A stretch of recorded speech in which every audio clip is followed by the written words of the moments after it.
So if you're thinking about college and you're really asking yourself the question, okay, so then how do I make this work for me? Okay.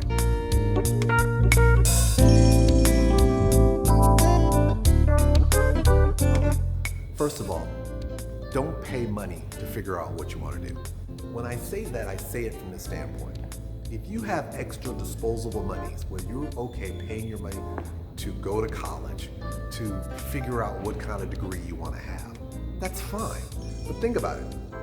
I'm always marveling at those people who spend 6, 7 years trying to figure out what their degree is or what they want to do with themselves. But then I'm thinking, but you realize you're giving money to an institution the entire time. So I'm not saying that that's a bad course of action. I'm just saying if you don't have that money free-flowingly able to give to someone, why are you going to give money to somebody with the hope of trying to figure out what you want to do? Next, if you're going to give money away, give it to the place where you have to give the least amount of money.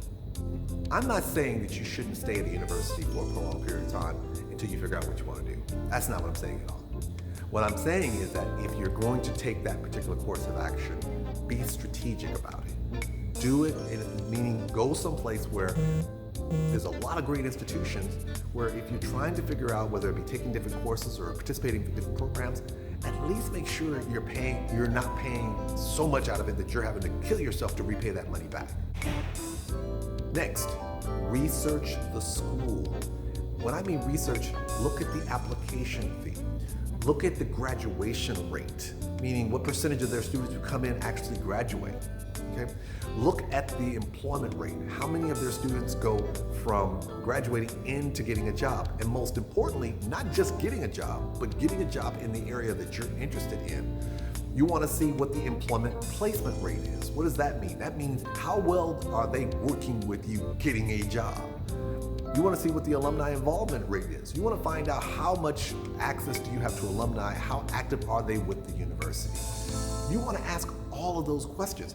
Don't let yourself be taken aback by some school that looks good.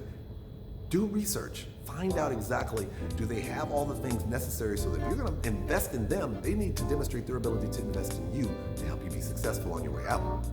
Next, don't get caught up in the admissions game. So many times students get caught up because they find out that this school has 1,000 slots and they get 15,000 slots. So, I gotta apply. I'm like, don't get caught up in the game, okay? Focus on what your plan is and whether that school does a good job in getting their students there. Don't allow yourself to be lulled by the fact that maybe a school has such a high admissions rate, meaning they are really restrictive on the students that they take. You want to find out, does the school do a good job of nurturing students and getting them to the next level? Next, the reputation game. Let me tell you something. Sometimes what happens is that there are going to be schools out there that can ride on their reputation. Nothing wrong with that. The problem sometimes when you ride on the reputation is you get so caught up on believing that you have to go to this school because their reputation is so stellar that you overlook all the other things that we talked about before in terms of graduation rates, the employment rate, alumni involvement, things of that nature. There are so many awesome schools that have a local reputation that may not have a global reputation, but you kind of stop looking at it through the lens that the school is going to create opportunities for you and figure out how you can create it for yourself and how you can use the school to get you there. Pay attention to the hidden gems, also known as historically black colleges and universities and smaller universities. I am the worst person to talk to because quite a few of my family members went to HBCUs. I went to a small university, which opened doors for me looking at things differently when I went to larger universities. Why is that the case? Most of these schools, whether you're an HBCU or a smaller university, they're more committed towards nurturing the students. They have a greater investment in ensuring that these students are successful. You have greater one-on-one interaction with the instructors. It's a greater likelihood they're going to know who you are.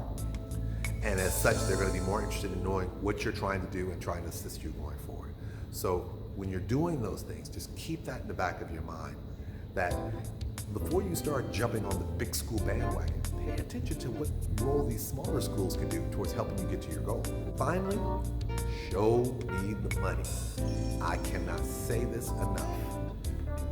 When you start taking the SATs and the ACTs, you're going to start getting all kind of correspondence from schools you've never heard from. before you start turning your nose up and saying, I ain't going to that school, research the school, because you might be surprised if they're so committed to helping you get into their school, they're also going to be equally committed to your success. So don't allow yourself to be turned off because maybe a school you've never heard from has reached out to you. If they're looking at giving you some money, take the time to research them to see if the money they're offering you is worth the investment of your time into their academic institution.